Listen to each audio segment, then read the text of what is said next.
Oh, hey there. Come on in. We're just about to start. Welcome to My Wife the Dietitian, a fun weekly podcast about nutrition and healthy lifestyle. I'm Rob, and together with my wife Sandra, we invite you to join us on this informative and entertaining journey through the complex world of healthy eating. Join us each week as we strive to help you with transforming your overall health and relationship with food through up-to-date, evidence-based nutrition information.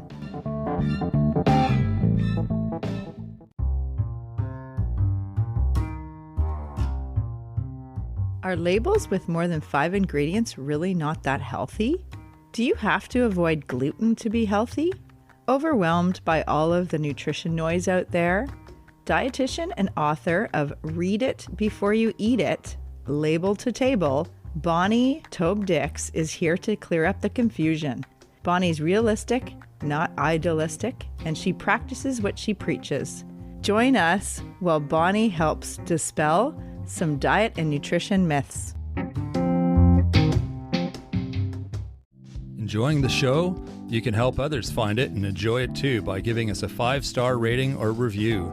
If you feel like reaching out to us with a question or comment, you can send us an email at mywifetherd@gmail.com.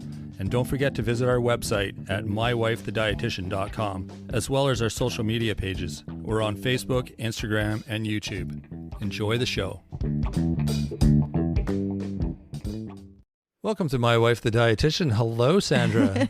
My Wife the Dietitian, plus all the dietitians that we interview along the way over the last couple of years. I love it. It should be called My Wife the Dietitian and Friends. Yeah. And others. It's not always just dietitians. Like there's chefs, there's authors, there's experts in their field.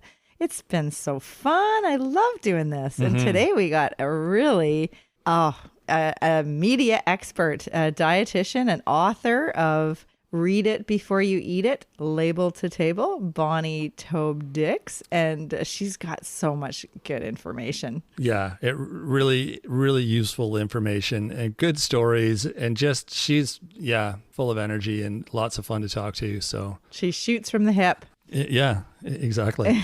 I loved when she says, well, because we've already we've done the interview, and she says, I've probably got a most wanted picture around some of the grocery stores. Oh, yeah. Because it's true. Some of those nutrition claims out there. Oh, exactly.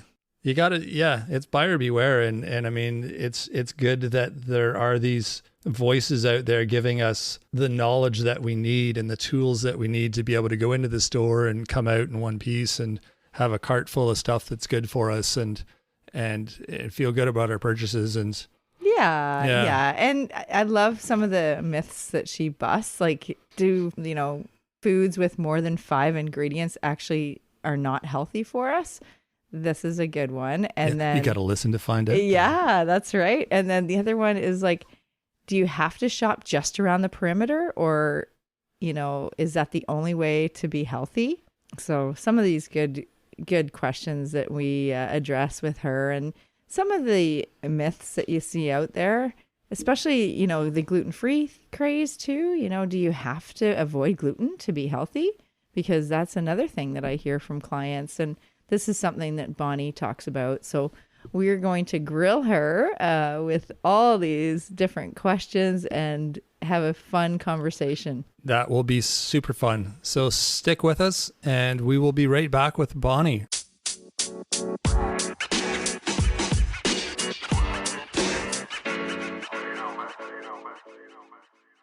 All right. Well, we're here with Bonnie today. Bonnie, could you please tell the listeners who you are and who you help and what you do with your work? Wow. How long do we have here? That's right. Well, my name is Bonnie Taub-Dix. I am a media dietitian, nutritionist. I also am an author of a book called Read It Before You Eat It, taking you from label to table. I love it. Yeah, thank you. I am a media trainer, which means that I train people who want to get their names in the news. If they want to be a writer for magazines or newspapers, if they want to go on TV, if they want to do podcasting, And with that, I really am kind of like a confidence trainer. I really help a lot of people get the confidence that they need to put their messages out there. Awesome. And I also see some private patients, but not as much of that anymore. It's kind of like a boutique practice.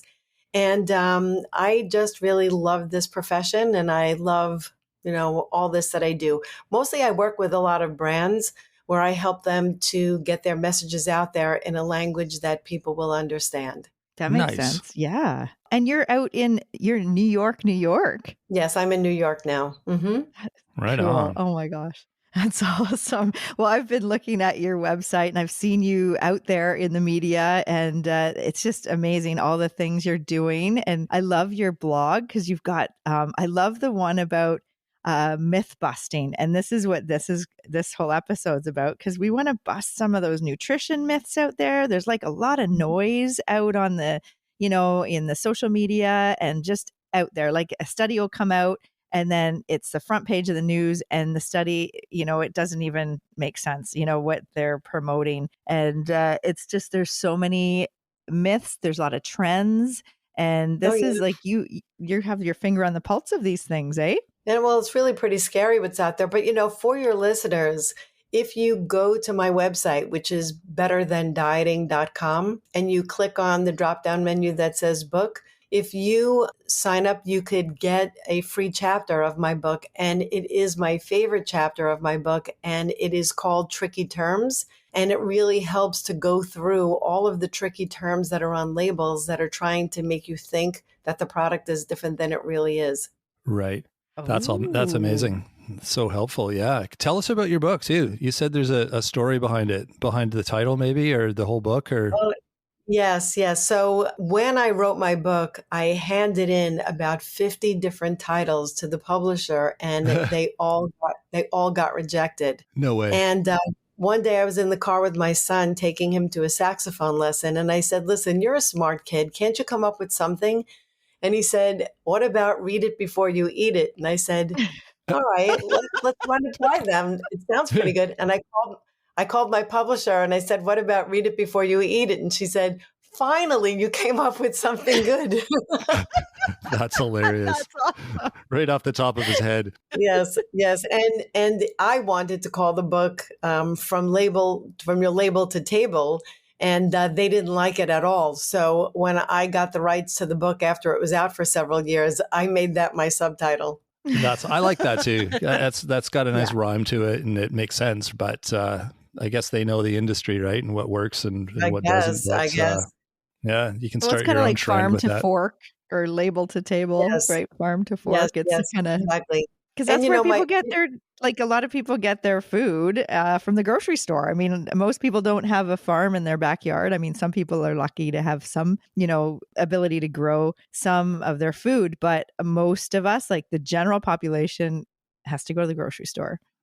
Right. And, we talking about myths, when the myth of how processed food is bad for you is really a true myth. Because if you think about it, if you went to a farmer's market and you bought a carrot and you brought it home and you peeled it and you cut it or you cooked it, you just processed that food. Mm-hmm. Yes. Yeah. So it's not as if processed food is necessarily bad for you, nor should you lump them all into one big category, because there are so many different kinds of processed foods. So a lot depends upon what the ingredient list says and what else is included in that package. Yeah, I think, like you said, a Yes. lot of people just assume that like all chips and all those kind of things are all lumped into the processed food category. It's more ultra processed, I guess, too. But yeah, we forget that there's all sorts of really healthy foods that are also processed. And Of course, I don't know anyone who wakes up in the morning and starts chewing on a stalk of wheat because they want some bread. exactly. So if you eat bread that is whole grain and organic and made by a farmer that that bread is processed. Mm-hmm. Yeah. Yeah. Yeah. Yeah. Absolutely. Exactly. No, just like frozen vegetables, frozen fruit, like berries, yogurt, like a lot of our, beans in the canned beans, Oh, they're definitely. all processed. Right, right. And, a lot of that has to do with reading the ingredient list and, turning a package over to see what's really in it. And we spend more time looking at clothing for our bodies than we do looking at labels for what goes into our bodies. And I think that if you just took the time to go to the store one day and turn over packages, compare one food to another, make yourself a safe shopping list that you could rely on, that would be the way to go. And then food shopping could really be a breeze. You know what I think part of the Great problem idea. is people trust that they think, oh, if it's on the shelf, it must be safe to eat because they wouldn't put it here otherwise. It must have passed some health test or whatever, and it's been approved for sale. So I can buy anything in the store and it'll be fine. It doesn't mean it's healthy, but it's not bad for me kind of Right. thing, Right. And safe is a relative term, Totally. because it's on the shelf, it is probably safe to eat. I don't think it's anything that's going to, Yeah. poison you, but is it safe for you if you have, medical conditions and that's not a great food for you to eat? Then no, it's not really healthy for you, even though it is a safe food, safety wise food. Yeah, exactly. I think there's a bit of a misconception with that whole term. So it's Hmm. misleading, right? Absolutely. Yeah. Yeah. Actually, this whole discussion leads me into one of our questions that I wanted to mention because I saw it on your blog and I love it. It's why do people say that foods with more than 5 ingredients aren't healthy? And can you set the record straight? Oh, definitely. Well, my favorite bread has 25 ingredients. Oh, wow. So it's not about, there are books written about this with, how to choose foods with only 5 ingredients. And if those 5 ingredients are sugar, salt, saturated fat, whatever, oh, okay, so the number 5 is not magical. It's Mhm. what are those ingredients made up of? Right. And I think that that is the important message. It doesn't matter how many ingredients are on there. And, yes, some foods, like for example, I love almond butter. And when I look at the ingredient list for my almond butter, it basically says almonds. There are some almond butters that have sugar and they have other additives and a lot of salt. So you could have an almond butter that has almonds, sugar, and salt, and that's only 3 ingredients, but it doesn't make it a healthier option. So I Right. think that it's not the number that counts, it's what are those ingredients made up of. True. Oh, yeah. That makes a lot of sense. I think too, people are at least getting into the habit of reading the nutrition label, but they maybe don't go as far as reading the ingredients. And I think part of that is because they don't understand half the words that are on there.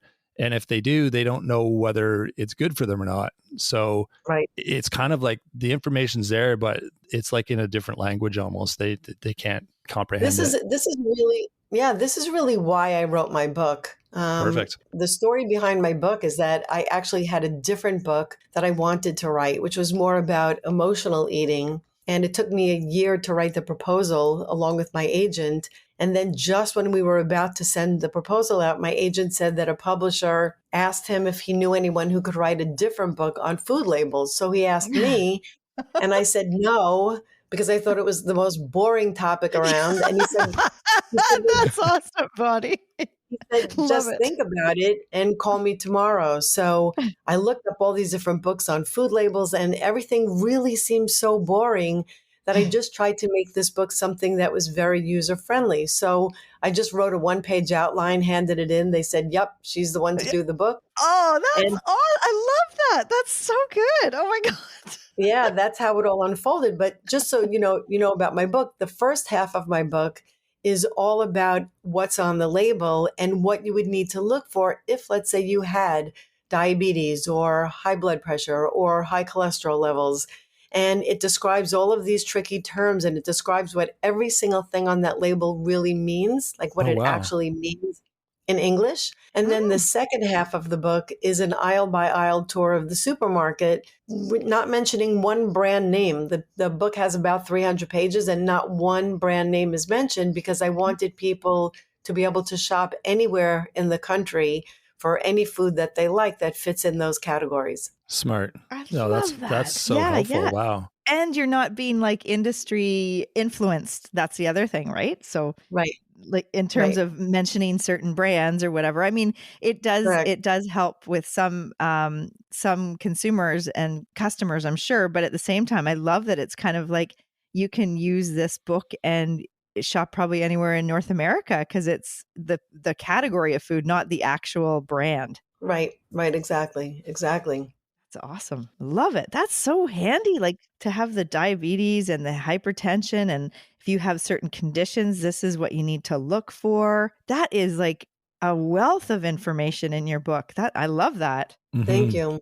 Do you find with the different diet trends that people are focusing on different, I guess, nutrients on the nutrition label? Like I don't know, whatever it was 20 years ago, we were all focused on fat, right? How much fat is in everything. And now it's more about the sugar, I guess, and maybe the sodium. But does that fluctuate, or is it, does it need to fluctuate, or is it always going to be the same and it's just the trends that confuse people? Since my book came out, I have done hundreds of interviews about it. And the question that comes up the most often is, what is the most important thing to look for on the label?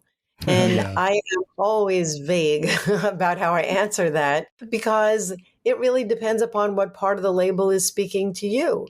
Right. If you're looking to reduce your weight, and you have diabetes, then you may want to look at calories. You may want to look at sugar. You may want to look at carbohydrates. If your blood pressure is high, I would be looking at sodium on the label as an important factor. So different parts of the label may speak to you. If you're really trying to boost your fiber intake, well, then fiber is something you really should be looking for. And a lot of people just ignore that number. So I think it really just depends upon what is important to you. But unfortunately, lots of people look for things and they discard one food or another or choose one food or another based upon one nutrient. They don't look for balance. So if someone is on a diet like a keto diet, they may strictly cast away foods that have carbs in it, whereas a lot of carbs are going to be healthy for you, high in fiber and filled with nutrients. So I think that you really have to be careful about what you're looking for and which nutrients are most important to you. And that comes down to just understanding the basics of the label, right? And how to read it, I would think. Instead of looking at just one number on the label, you're understanding the whole picture of it, kind of like you were just explaining. Exactly. Well, our diets are composed of so many different nutrients. It's not just one nutrient that we're going to look for. For example, you asked about different diets and different trends. When everybody started talking about gluten intolerance, people started looking for gluten-free foods, and anything that said gluten-free, they thought was going to be healthier for them. But then what happened was all of these gluten-free foods hit the market, like gluten-free donuts, and a gluten-free donut would wind up having pretty much the same profile as a regular donut, except they may not be using a flour that has gluten in it. Right. So, it could still be filled with sugar and salt and saturated fat. It doesn't mean it's healthy just because it doesn't have gluten. So if you have gluten intolerance, you should definitely avoid foods that have gluten. If you do not have any kind of gluten intolerance, avoiding gluten will mean nothing unless you really understand what's in that food. Exactly. And then there's all the products that never had gluten in the first place, but they still put it on the label, like the gluten-free milk we saw. I just about rolled over when I saw that. I'm like, really? Gluten-free milk? Come on. Yeah. I know. I know. It's funny. The first TV interview I ever did was many, many, many, many years ago. And ironically, it was walking through the supermarket with a newscaster talking about food labels. I never knew I'd wind up writing a book on that. Oh, that's funny. And I remember seeing all of the oils that said cholesterol free, and they never had cholesterol in them to begin with.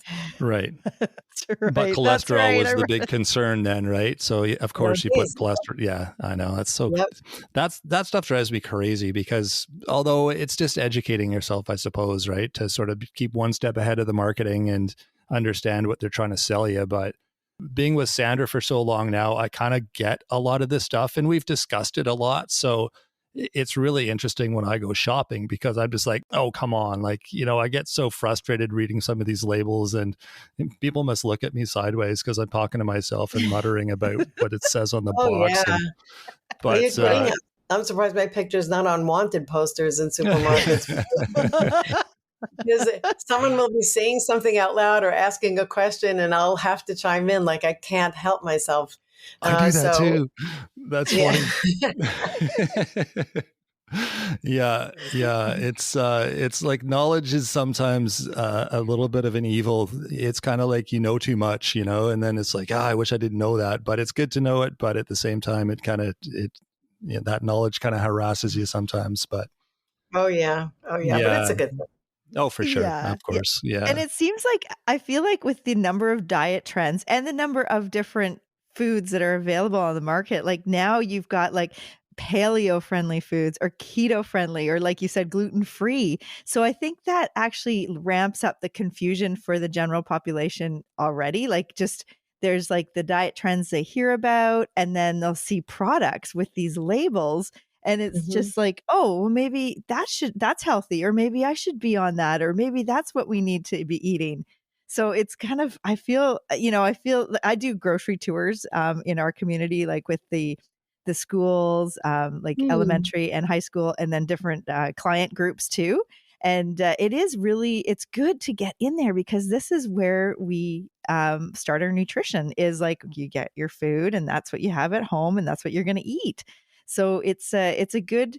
I love the education to raise awareness of like, okay, what does this mean, and what's kind of like the message behind that? Like, why would you need paleo, or why are people wanting keto friendly foods? And then because then that's a whole discussion in itself. And then the gluten, of course, too, because I mean we know that celiac is an issue, but it's very small percentage of the population, so not everybody needs to be gluten free. But it's one of Right. those, like, I feel like it's a really, you hear a lot more about it, like dairy free, gluten free. Like there's a lot of, oh, if you want to be healthy, you can't include gluten or you can't include dairy.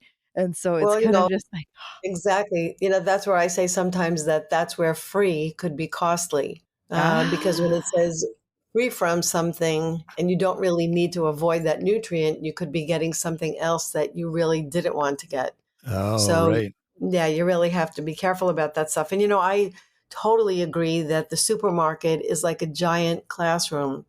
And I have always taken my kids. I have three boys and a grandson and a granddaughter.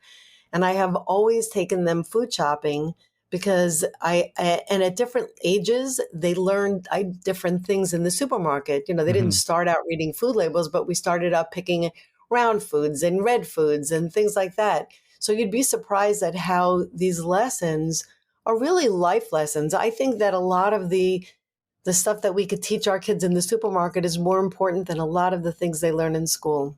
Absolutely. yeah, I Yeah, for agree. sure. Yeah, absolutely. Because I mean, this is like foundational for their long term health.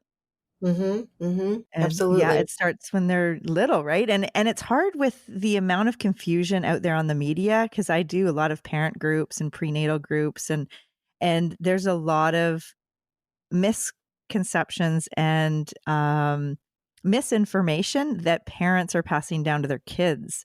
And that worries me because there's unnecessary restrictions happening for kids, and Mhm, they'll lose a part of their nutrition, or their just the diversity of the different foods that they're comfortable eating because they're not in the home, because the parents don't buy them, because they're gluten free or whatever trend that the parent is doing. It really is a ripple effect to down, to the kids. And I just feel like it's kind of we need more dietitians out there. yeah, hey, listen, I'm all for that. Yeah, more education all Absolutely. around for sure. Oh, yeah, yeah. But this is what the podcasts are all about, so that's good. Uh, okay, let's get to the next question. Sorry, we got on a huge tangent, but it was so informative. I just love it. So what does clean eating in quotes mean? So I joke about that clean eating to me means that my kids cleared the table and did the dishes. I love it. But That's and it great. should not be confused with cleaning your plate, which is often described at the dinner table. But clean eating actually doesn't mean anything. It is not a term that has been defined credibly by our government, and it is left up to the imagination of whoever is, coming up with their own definitions. So, really, what it's supposed to mean is that it is a package that contains pretty much whole foods where you don't have to worry about them having any kind of preservatives or chemicals or additives or whatever it is, but it really is not true. And the push for clean eating actually was boosted through the impact that influencers have on social media. Totally. And this is really based upon popularity of those influencers, not based upon the degrees they Evidence. earned in school. It's more of the degree of popularity. Yeah. So I think that we have to really be careful about how we define things for ourselves and our families, because a lot of these things are not approved. They're not defined by the government. So I think that what we were talking before about processing, if I had to tell you what my own definition would be, it would probably be a food that had minimal processing as possible, something that has an ingredient list, that has ingredients on there that you would enjoy eating. So even if it was something like, a frozen food, frozen broccoli, and the ingredients include broccoli as the main ingredient or perhaps the only ingredient, that's the kind of thing that I would look for. But is that a clean food? I don't know how they processed it. You're going to wash it first. That would make it cleaner. I think that that word is not a word that has a definition at all. Oh, I love it. I love it. I used to say when the kids were younger and going through different phases like vegetarian and different things, I said, "Oh, you want to do some clean eating? Well, get dirty in your grandma's garden. That's the cleanest eating you can do." Yeah. You don't need protein powders. You don't need all these all the things from the health food store. You can just All the get some gimmicks. produce and eat some, get some stuff out of the garden.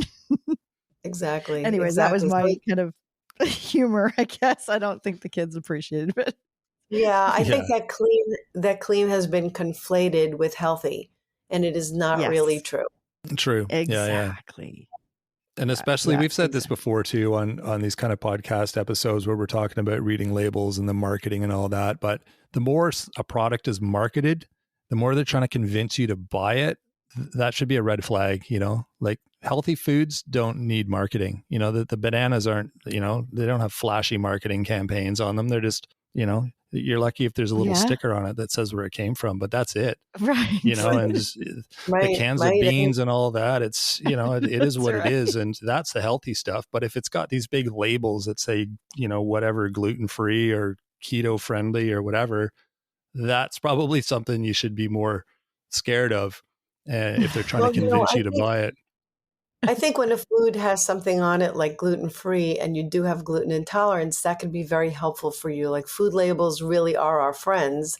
Hmm. Yes. But when it has a label like that on it and it never had gluten to begin with, or it has a lot of other ingredients that you would want to try to avoid, that's a different story altogether. Yeah. It's all the people who sort of jumped on that train and went, okay, well, let's turn this into a gluten-free because people seem to want that. So we'll take our chewing gum and we'll tell them it's gluten-free and everyone will buy it because they think gluten-free Right. is good for you. And yeah, it makes it even more confusing for the people who, maybe have celiac and they need those products and they need to know the actual, facts about Ingredient. them. And it's just made it more confusing. Right. Yeah. Absolutely. Yeah. And I mean, it's like that was definitely a huge trend because there are whole sections in the grocery store that are like, it says gluten free. So, I mean, which is great for people with celiac because then they can just go right there. It's a lot easier to navigate. So that, it's a pro and con kind of thing. But Right. Hmm. yeah. Yeah. Wow. Okay, there's another question. We often hear that it's best to shop the perimeter of the store. Like a lot of people say, "Oh yeah, I know how to grocery shop. You just do the perimeter, and then you're not buying like the crap." So, what do you think? Tell us your angle on this. Yeah, well, if you only shop the perimeter, you're missing out on so many healthy foods. And I would prefer instead to say that you should also make the most of the middle. So I like I that. think that some of my favorite foods are in the perimeter. The fruit and vegetable department, the produce department, to me is like the jewel in the crown of the supermarket. I love that department. Besides Hmm. being so pretty, it's usually festive. It has my favorite foods in there. But I also love pasta. And I like to buy whole wheat pasta, which you'll find in the middle. I love nuts, so almonds will be found in the middle. Beans are, to me, the most underrated food in the store. Yep. So that you'll also find in the middle. So I think that it's really important that you walk up and down every aisle and see what's there. And there might be some aisles you want to avoid when you're with your kids. If it has candy or soda or foods like that you don't like to buy at home. But otherwise, I think it's important to shop the whole store. I find I it's like educational going shopping. I like to have a lot of time when I go shopping, and I literally go up and down every aisle and try to look at everything, just because I'm curious to see what's out there, and it helps us to know for what we talk about on our podcast. But it's educational, kind of knowing what's out there, how it works, how they're trying to sell you products, what's real, what isn't, and it makes you appreciate the good food when you do find it. So I love food shopping. I mean, obviously I wrote a whole book on it, but I love food shopping. And when I moved into the city just 2 years ago, my kids were like, "You're crazy. Why don't you order online? We all get it." Okay, fine. So I ordered online. It was the first time I ever did that. And I opened up the packages and I saw that I forgot to look at the sizes of things that I got. And I got this tiny little jar of mayonnaise, and it was just like all wrong. And I said, I'm not doing this anymore. Yeah. So Yeah. I go to the store. I spend a lot of time in the store, and I do have a very lovely shopping cart. And I just love it. It's one of my pastimes. In fact, I did that today before the show. Oh, I love that. Are you shopping at like sort of local, like mom and pop kind of food places, or are you going to the big grocery stores? Because you're right in like New In the York, city, right? yeah. In the city. So Yeah. how do you guys shop there? I like the big stores. I like the Okay. big stores for certain things, but when I go shopping, I'm shopping at the big store to buy a lot of the basics. Sure. But then I also love the bakery to buy this bread that I love, and I go to another store to buy flowers. Awesome. And I just like to go to different stores to buy different things. Yeah. Yeah. So I make the rounds. That's fun. And that's how they do it in Europe, right? Like it's kind of like they just shop for a couple days and the fresh food market, and then anyways, it's kind of nice. Yeah, yeah. In the house that I used to live in, that I lived in this house for 28 years, I actually had a room in my basement that was like a little supermarket. It had all of these different shelves, and you could walk down the aisle, and people were amazed. Like they would say, "Oh my gosh, I could go shopping in your house." And then we moved to the city where I do not have that at all. Oh man. And it was a real wake up call for me. But I actually have enjoyed it because you're buying things that are fresher, because I buy smaller quantities, and it's fun. It's just so much fun to food shop. It is. Yeah. That's awesome. Yeah, I love that. Yeah.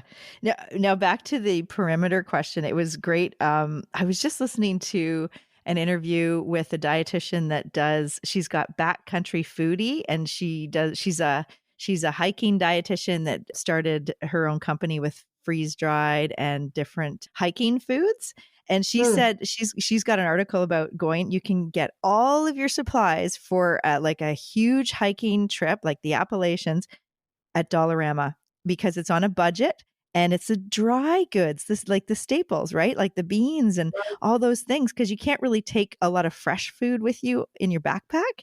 So I just was like, oh my God, because I never thought of it that way. Because usually you think Dollarama and you think of like, oh, just canned and sodium, lots of like ultra processed foods, but also you can get a lot of your dry goods, like, and it's in a really, kind of cheaper way. So it's the same thing as like shopping the middle, like finding the making the most of the middle, as you said. I love that. Right, exactly. I agree with you. Yeah. No, that is so interesting.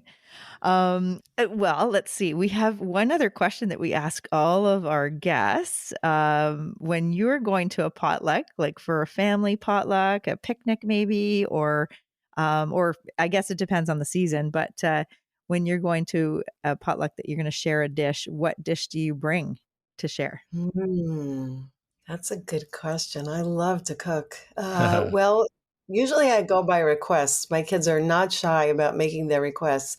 That's So good. I think the recipe that I get asked to make most of the time is something that I call Mediterranean salmon chunks. Oh, yum. And it is actually on my website. It is on betterthandieting.com, and you could look for recipes and just type in salmon in the search bar and you'll find it. Mm. But it's taking a big piece of salmon, cutting it into chunks, and then I put seasoning in there. I usually like a Moroccan or a Turkish seasoning, a little bit of avocado oil, a little bit of lemon, fresh lemon, and then I put in just parsley, things, that kind of stuff, fresh herbs.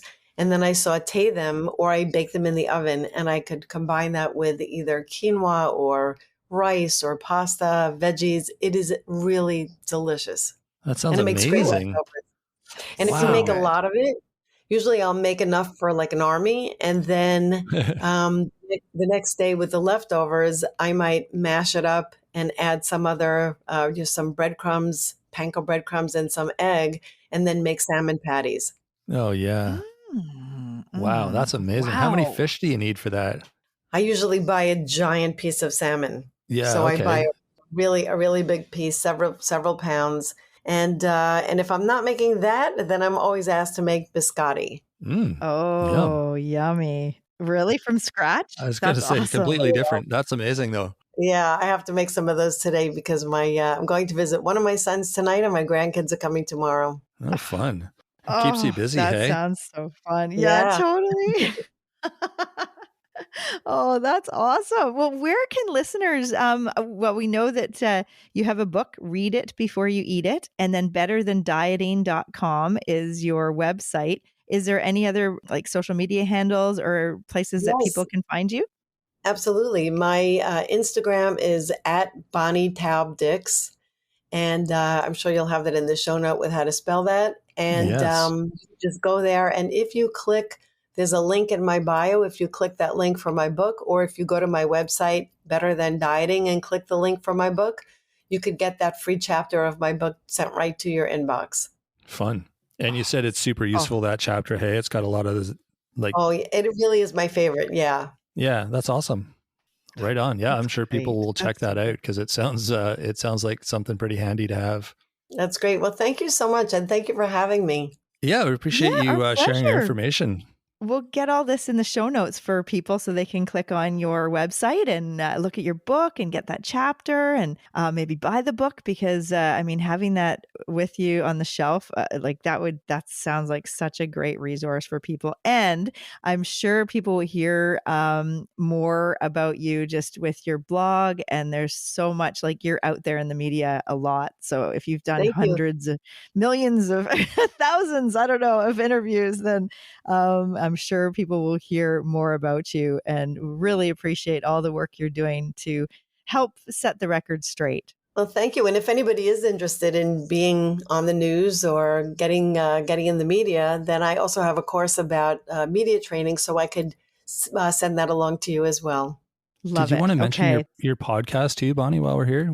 Yeah, well, that's something that I'm very excited about, and this is so brand new that it's not posted yet, but it will be probably by the time the show is posted. That I have a new podcast that is called Media Savvy with Bonnie Taub-Dix. And I am going to have some really dynamic people on there that will really tell you their trade secrets for how to work with media. And it will be amazing. I'm having someone talking about, he is a famous speechwriter. And I'll have someone else who's an author, someone else who is an editor for a magazine. And you'll be hearing lots of different angles, not just dietitians. As I mentioned, nutrition is my thing, but this podcast is all about working with media. Oh, that sounds fun. Getting That's your message awesome. out, whoever you are, right? That's amazing. Exactly. Thank you so much. I appreciate that. Yeah, no Oh, problem. Well, best of wonderful. luck to you, and yeah, we'll keep tabs on what you're up to. Sounds Okay. fun. Thank you so much. Okay, take Awesome, care. Bonnie. Thanks so much. You have a great weekend. You too. Bye-bye now. Okay, bye-bye. That was fun, with Bonnie? Sure was. Yeah. I like that on her website, she says that she's realistic, not idealistic. That's so true. And she practices what she preaches. So that's awesome. Yeah. It sounds like she's got a bunch of experience and she's super confident in what she's saying. Oh, I yeah. like that. Yeah. Oh, thousands of interviews. That's incredible. And I love the title of her book after 40 different tries with the title, and That's and her hilarious. son picked it. Yeah, Read it, or he came up with it. That was a great story. Read it before you eat it. Label to table. That's great. It's such a, well, it makes so much sense because, in a perfect world, there wouldn't be any reading before you eat it, because it would be food come from the ground or from the trees. There's no labels on them. Exactly. But most people have to go to the grocery store and buy their food, and a lot of food, most of our food is in packages now. So it makes sense to kind of know what you're looking at the ingredient lists and the nutrition facts labels, and kind of, dispelling or getting through kind of the noise of the nutrition claims. Yeah, exactly. That's the challenge, is knowing. It's just so confusing. And we say this all the time. There's so many different ideas about what's right and what's wrong and what's good for you. And even today I was eating some pickled beets, and I thought, there's probably somebody somewhere who thinks that pickled beets are bad for you because they're pickled. And maybe they're not as healthy as just straight up out of the ground beets, but still they're beets and they're good for you, right? But somebody will read that and think, oh, I can never eat beets again because they're not healthy. And so there's one vegetable off their plate. And it's like, that's okay, funny. well, it's just, yeah. So it's good to have some education and understanding and some tools too, just to know how to read the label and know what to look for and know how to do your shopping. And yeah, it's good practical tips. Oh, absolutely. And on her website, she says, overwhelmed by all the nutrition noise out there, Bonnie is here to clear up the confusion, guidance without gimmicks. So yeah, it's great. I hope people check out her website and look into getting a chapter of her book. And you could, if you like it, get the book. Yeah, exactly. Yeah, it was a free download or something she was offering, I think. Yeah, for a whole chapter. Awesome. Right on. Well, thanks for joining us today. And thanks to Bonnie for also joining us and sharing her wisdom. So check out her website as well. We'll link that in the show notes. You can also check out our website. That's mywifethedietitian.com. There's lots of stuff on there, useful blog articles and interesting things to read and all sorts of other goodies. You can also sign up for our newsletter while you're there. It's something new we're doing weekly. There are updates, there are recipes, tips of the week, all sorts of fun little tidbits. So sign up for that. You can also find us on Facebook and Instagram and YouTube. We're on there quite often. Give us a like. You can subscribe. That would be super helpful too. You can also leave a comment. That's always fun to hear what you guys are thinking. We like to hear your ideas as well. You can also email us if you want. That's another way to reach out to us. Either way. What's the email? What is the email? It's my wife, the RD @gmail.com. So yeah, shoot us an email. Let us know what you think.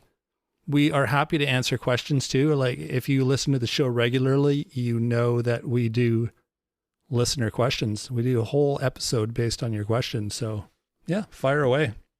And stay tuned to our nutrition nuggets every Wednesday, the little small bits of actionable strategic information and tips you can use throughout your week for healthy eating and lifestyle. You got it.